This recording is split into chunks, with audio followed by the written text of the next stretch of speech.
आज का ये एपिसोड शुरू करने से पहले एक छोटी सी बात। क्या आप भी अपना पॉडकास्ट बनाने की सोच रहे हैं? तो एंकर ट्राई कीजिए। ये पॉडकास्ट बनाने का सबसे आसान तरीका है। नंबर एक, ये फ्री है। नंबर दो, इसमें कई सारे ऐसे टूल्स हैं जो आपको अपने फोन और कंप्यूटर पर रिकॉर्ड और एडिट करने की फैसिलिटी देते हैं। नंबर तीन, आप अपने पॉडकास्ट को डिस्ट्रीब्यूट भी कर सकते हैं, जिससे इसे स्पॉटिफाई और दूसरे प्लेटफॉर्म पर सुना जा सके।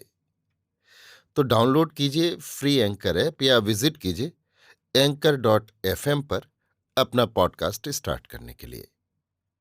ये तो थी एक छोटी सी जानकारी, और अब शुरू करते हैं एपिसोड का सिलसिला। तो आज के एपिसोड में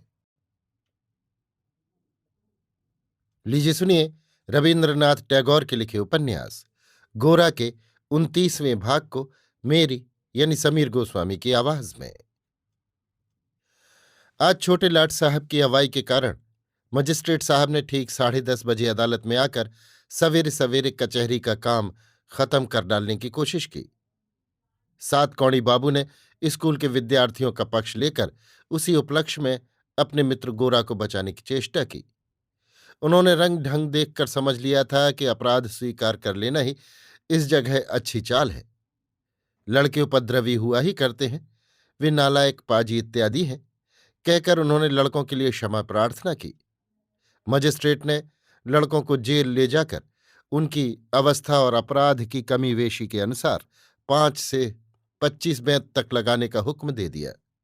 गोरा का वकील कोई न था।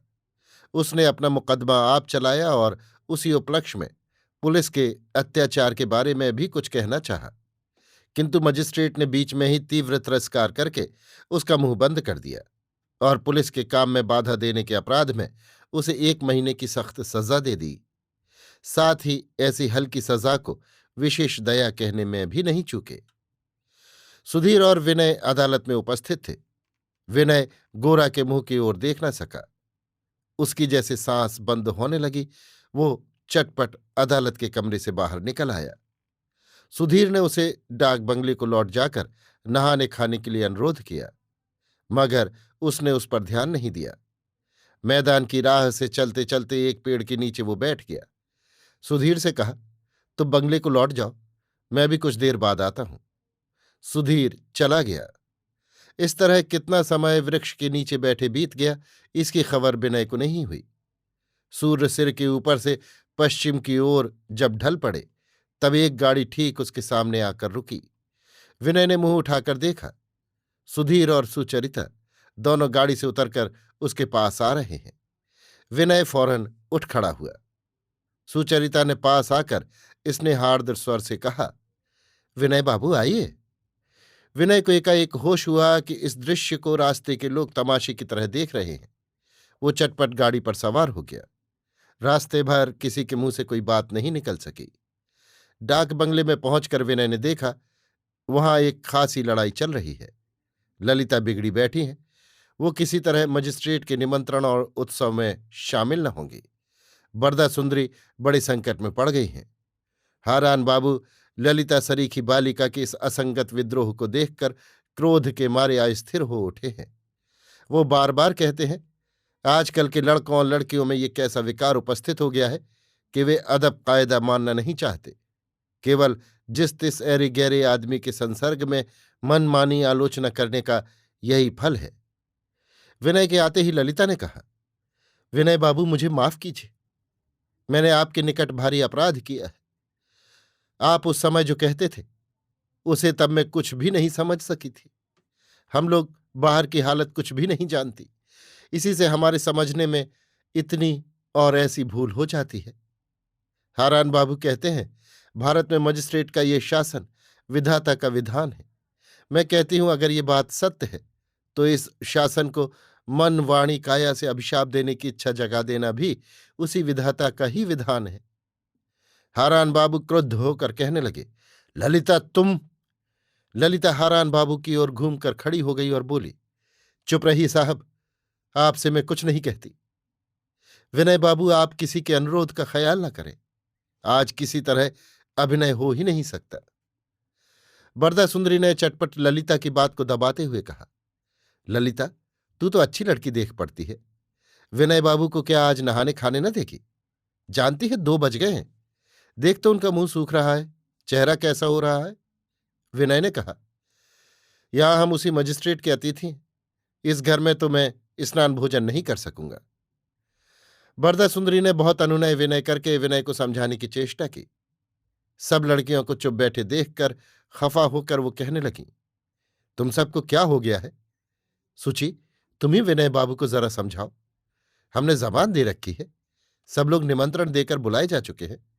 आज का दिन किसी तरह बिता देना चाहिए, नहीं तो भला वे सब लोग क्या ख्याल करेंगे, तुम ही बताओ। मैं तो फिर उन लोगों के आगे मुंह नहीं दिखा सकूंगी। सुचरिता चुपचाप मुंह नीचा किए बैठी रही। विनय पास ही नदी पर स्टीमर में चला गया। वो स्टीमर आज 2-3 घंटे के भीतर ही यात्रियों को लेकर कलकत्ते को रवाना होगा। कल 8 बजे के लगभग वहां पहुंच जाएगा। हारान बाबू उत्तेजित हो उठे और विनय तथा गोरा की निंदा करने लगे। सुचरिता चटपट कुर्सी से उठकर पास की कोठरी में चली गई और जोर से दरवाजा भेड़ दिया। दम भर बाद ललिता भी दरवाजा खोलकर भीतर पहुंची। उसने देखा सुचरिता दोनों हाथों से मुंह ढके बिस्तर पर पड़ी हुई है। ललिता ने भीतर से दरवाजा बंद कर लिया, फिर सुचरिता के पास बैठकर धीरे धीरे उसके सिर में बालों की अंगुली संचालन करने लगी। कई मिनट के बाद सुचरिता जब शांत हुई, तब जबरदस्ती उसके मुंह पर से दोनों हाथ हटाकर उसके मुंह के पास मुंह ले जाकर उसके कान में कहने लगी, दीदी, चलो हम लोग यहां से कलकत्ते लौट चलें। आज तो हम मजिस्ट्रेट के यहां जा नहीं सकेंगे। सुचरिता ने बहुत देर तक इस प्रस्ताव का कुछ उत्तर नहीं दिया। ललिता जब बारंबार कहने लगी, तब सुचरिता बिछौने पर बैठी और बोली, ये कैसे होगा बहन? मेरी तो आने की इच्छा ही नहीं थी, लेकिन जब बाबूजी ने भेज दिया है, तब जिस काम के लिए आई हैं उसे किए बिना हम जा नहीं सकेंगी। ललिता, बाबूजी तो इन सब बातों को जानते नहीं हैं। वो जानते तो कभी हमसे यहां ठहरने के लिए ना कहते। सुचरिता, सो तो मैं किस तरह जान सकती हूं बहन? ललिता, दीदी, तुझसे जाया जाएगा? तू ही बता, किस तरह वहां जाएगी? उसके बाद फिर सज धज करके स्टेज पर खड़े होकर कविता पढ़नी होगी। मेरे तो जीभ कटकर खून गिरेगा तो भी मुंह से एक शब्द न निकलेगा।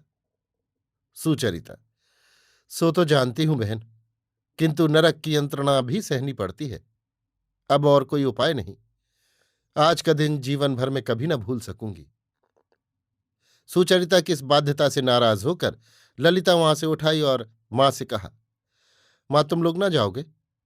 बरदा सुंदरी ने कहा, तू क्या पागल हो गई? वहां तो रात को 9 बजे के बाद जाना होगा। ललिता ने कहा, मैं कलकत्ते जाने की बात कहती हूं। बरदा सुंदरी, जरा लड़की की बातें तो सुनो। ललिता ने सुधीर से कहा, सुधीर दादा, तुम यहां रहोगे? गोरा की सजा ने सुधीर के मन को भी बेचैन कर दिया था, किंतु बड़े बड़े साहबों के सामने अपनी विद्या प्रकट करने के प्रलोभनों को त्याग कर सकने की हिम्मत उसमें नहीं थी। बरदा सुंदरी ने कहा, इस गड़बड़ में देर हो गई। अब और देर करने से काम नहीं चलेगा। अब 5:30 बजे तक कोई बिस्तर पर से उठने नहीं पावेगा। विश्राम करना होगा, नहीं तो रात भर में नींद सतावेगी, मुंह भी सूख जाएगा, देखने में अच्छा न लगेगा। इतना कहकर उन्होंने एक तरह से जबरदस्ती ही सबको सोने की कोठरी में ले जाकर बिस्तरों पर सुला दिया। सब सो गए, केवल सुचरिता को नींद नहीं आई और दूसरी कोठरी में ललिता अपने बिस्तर पर उठकर बैठी रही। उधर स्टीमर बार बार सीटी देने लगा। स्टीमर जिस समय छूट रहा था, खलासी लोग सीढ़ी को ऊपर उठाने के लिए तैयार थे। इसी समय जहाज के डेक के ऊपर से विनय ने देखा, एक भले घर की स्त्री जहाज के सामने तेज चाल से चली आ रही है। उसका पहनावा देखकर वो ललिता ही जान पड़ी, किंतु विनय सहसा विश्वास न कर सका। अंत को ललिता जब पास आ गई तब संदेह जाता रहा। एक बार ख्याल आया ललिता उसे लौटाने के लिए आई है, किंतु ललिता ही तो मजिस्ट्रेट के निमंत्रण में जाने के विरुद्ध खड़ी हुई थी। ललिता स्टीमर पर चढ़ गई। खलासी ने सीढ़ी ऊपर उठा ली। विनय शंकित चित्त से ऊपर के डेक से नीचे उतरकर ललिता के सामने आकर उपस्थित हुआ। ललिता ने कहा, मुझे ऊपर ले चलिए। विनय ने विस्मित होकर कहा, जहाज जो छोड़ा जा रहा है। ललिता ने कहा, ये मैं जानती हूं। इतना कहकर विनय के लिए अपेक्षा न करके ही सामने की सीढ़ी से वो ऊपर के खंड में चढ़ गई। स्टीमर सीटी देता हुआ चल दिया। विनय ने ललिता को फर्स्ट क्लास डेक में कुर्सी पर बिठाकर चुपचाप उसके मुंह की ओर देखा। ललिता ने कहा, मैं कलकत्ते जाऊंगी, मुझसे किसी तरह ठहरा नहीं गया। विनय ने कहा, और वे सब? ललिता ने कहा, अभी तक कोई ये हाल नहीं जानता। मैं पुर्जा लिखकर रखा ही हूं, पढ़कर जान लेंगे। ललिता की इस दुस्साहसिकता से विनय स्तंभित रह गया। वो संकोच के साथ कहने लगा, मगर। ललिता ने चटपट बाधा देकर कहा, जहाज छूट चुका है, अब अगर मगर से क्या होगा? औरत होकर पैदा हुई हूं तो मुझे सब कुछ चुपचाप सहना पड़ेगा, ये मेरी समझ में नहीं आता। हम स्त्रियों की बुद्धि में भी न्याय अन्याय, संभव असंभव सभी कुछ है। आज के निमंत्रण में जाकर अभिनय करने की अपेक्षा आत्महत्या कर लेना मेरे लिए सहज है। विनय ने सोचा, जो होना था सो हो गया। अब इस काम की भलाई बुराई का विचार करके मन को पीड़ित व चिंतित करने में कोई लाभ नहीं है। कुछ देर चुप रहकर ललिता ने कहा, देखिए, आपके मित्र गोरा बाबू के साथ मैंने मन ही मन बड़ा अविचार किया था। नहीं जानती पहले से ही क्यों उन्हें देखकर, उनकी बातें सुनकर मेरा मन उनके विरुद्ध हो गया था। वो बहुत ज्यादा जोर देकर बातें कहते थे और आप सब लोग उनका साथ जैसे दिए जाते थे। यही देखकर मुझे एक तरह का क्रोध हो आता था। मेरा स्वभाव ही ये है, यदि देखती हूं कि कोई बातचीत या व्यवहार में जोर जाहिर करता है तो उसे मैं बिल्कुल ही सह नहीं सकती। किंतु गोरा बाबू का जोर सिर्फ औरों के ऊपर ही नहीं है, वो अपने ऊपर भी जोर देते हैं। ये सच्चा जोर है, ऐसा आदमी और मैंने नहीं देखा। इसी तरह ललिता कहने लगी, ये बात नहीं थी कि वो केवल गोरा के संबंध में पश्चाताप का बोध करने के कारण ही ये सब बातें कह रही थी। असल में एक धुन में आकर उसने जो काम कर डाला था, उसका संकोच मन के भीतर से बराबर सिर उठाने का उपक्रम कर रहा था। काम शायद अच्छा नहीं हुआ। इस दुविधा के जोर करने के लक्षण देखे जाते थे। विनय के सामने स्टीमर में इस तरह अकेले बैठे रहना इतनी बड़ी कुंठा का विषय है, इसका ख्याल भी पहले वो नहीं कर सकी थी। किंतु लज्जा प्रकट होते ही ये घटना अत्यंत लज्जा का मामला हो उठेगी, इसीलिए वो प्राणपण से कहने लगी। विनय को बोलना भी भारी हो रहा था। एक ओर गोरा का कष्ट और अपमान था, दूसरी ओर यहां मजिस्ट्रेट के घर आमोद प्रमोद में सम्मिलित होने के लिए आने की लज्जा थी। उस पर तुर्रा ये कि ललिता के इस दुस्साहस से उसके संबंध में विनय पर संकट आ पड़ा। इन्हीं बातों ने मिलकर विनय को गूंगा सा बना दिया था। पहले होता तो ललिता के इस दुस्साहस से विनय के मन में तिरस्कार का भाव उत्पन्न होता, किंतु आज वो किसी तरह नहीं हुआ। यहां तक कि उसके मन में जो विस्मय उदय हुआ था, उसके साथ श्रद्धा मिली हुई थी। इसमें एक और आनंद ये था कि उनके सारे दल के भीतर गोरा के अपमान के प्रतिकार की चेष्टा केवल विनय और ललिता ने ही की है। इसके लिए विनय को तो विशेष कुछ दुख उठाना होगा, किंतु ललिता को अपने कर्म के फलस्वरूप बहुत दिन तक असीम पीड़ा भोगनी होगी। इसलिए इसी ललिता को विनय बराबर गोरा के विरुद्ध ही जानता था। वो जितना ही सोचने लगा उतना ही ललिता के इस परिणाम विचार विहीन साहस और अन्याय के प्रति एकांत घृणा से उसके प्रति विनय के मन में भक्ति उत्पन्न होने लगी। किस तरह क्या कहकर वो भक्ति प्रकट की जाए, ये बहुत सोचकर भी विनय निश्चय न कर सका। विनय बारंबार सोचने लगा कि ललिता ने जो उसे इतना परमुखापेक्षी और साहसीन कहकर घृणा प्रकट की थी, वो यथार्थ थी। वो तो आत्मीय बंधुओं की निंदा और प्रशंसा की बलपूर्वक उपेक्षा करके इस तरह किसी भी विषय में साहसिक आचरण के द्वारा अपने मत को प्रकट न कर सकता था। उसने अक्सर गोरा को कष्ट पहुंचाने के भय से अथवा पीछे गोरा उसे दुर्बल न समझ ले, इस आशंका से अपने स्वभाव का अनुसरण नहीं किया। अक्सर सूक्ष्म युक्ति जाल फैलाकर गोरा के मत को अपना ही मत कहकर स्वयं अपने ही को भुलाने की चेष्टा की है। आज यही मन में स्वीकार करके विनय ने स्वाधीन बुद्धि शक्ति के गुण में ललिता को अपने से कहीं श्रेष्ठ मान लिया। उसने जो पहले अनेक बार मन ही मन ललिता की निंदा की थी, याद करके विनय को लज्जा मालूम हुई। यहां तक कि ललिता से क्षमा मांगने को उसका जी चाहा, किंतु ये सोचकर ठीक न कह सका कि किस तरह उससे क्षमा मांगे। ललिता की कमनीय स्त्री मूर्ति अपने आंतरिक तेज से विनय की आंखों को आज ऐसी एक महिमा से जगमगाती हुई दिखाई दी कि नारी के इस अपूर्व परिचय से उसने अपने जीवन को सार्थक समझा। अभी आप सुन रहे थे रविन्द्रनाथ टैगोर के लिखे उपन्यास गोरा के 29वें भाग को मेरी यानी समीर गोस्वामी की आवाज में।